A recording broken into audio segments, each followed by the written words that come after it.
सप्ताह के व्रत त्योहार 2 से 8 जनवरी 2023 उदास स्माइली। जानिए पुत्रदा एकादशी से लेकर प्रदोष व्रत तक का महत्व। जनवरी के पहले सप्ताह की शुरुआत भगवान विष्णु के आशीर्वाद के साथ हो रही है। सप्ताह के पहले दिन पुत्रदा एकादशी व्रत किया जाएगा। इसके बाद प्रदोष व्रत किया जाएगा। आइए जानते हैं सप्ताह के प्रमुख व्रत और त्योहार के बारे में।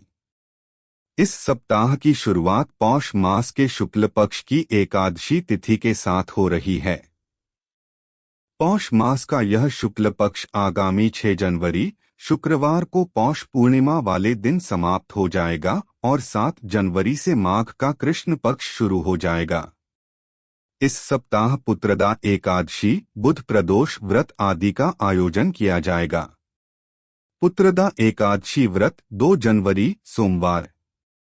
जैसा कि नाम से ही स्पष्ट हो रहा है, पुत्र देने वाला एकादशी का व्रत पुत्रदा एकादशी व्रत कहलाता है। यह साल में 2 बार आता है।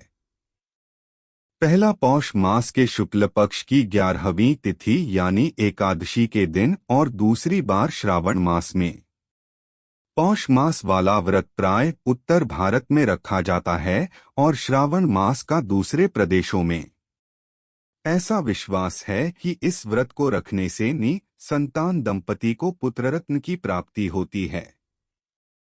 इस व्रत वाले दिन व्रतधारी को प्रातः काल ही स्नान आदि से निवृत्त होकर भगवान नारायण की पूजा अर्चना करनी चाहिए और धूप, दीप, फल, फूल, नारियल आदि उन्हें समर्पित करते हुए इनकी आराधना करनी चाहिए। व्रत रखने वाली स्त्री को पूरा दिन बिना खाना खाए शाम को भगवान नारायण की कथा आदि सुनकर फलाहार के साथ अपना व्रत तोड़ना चाहिए। इस दिन उपासक को दान भी जरूर देना चाहिए और 5 ब्राह्मणों को भोजन कराना चाहिए। इस व्रत का महत्व स्वयं भगवान कृष्ण ने राजा युधिष्ठिर को बताया था। पुराणों के अनुसार प्राचीन काल में राजा सुकेतु को इसी व्रत के रखने से पुत्ररत्न की प्राप्ति हुई थी।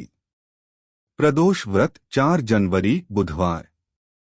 प्रत्येक पक्ष की त्रयोदशी को प्रदोष का व्रत रखा जाता है।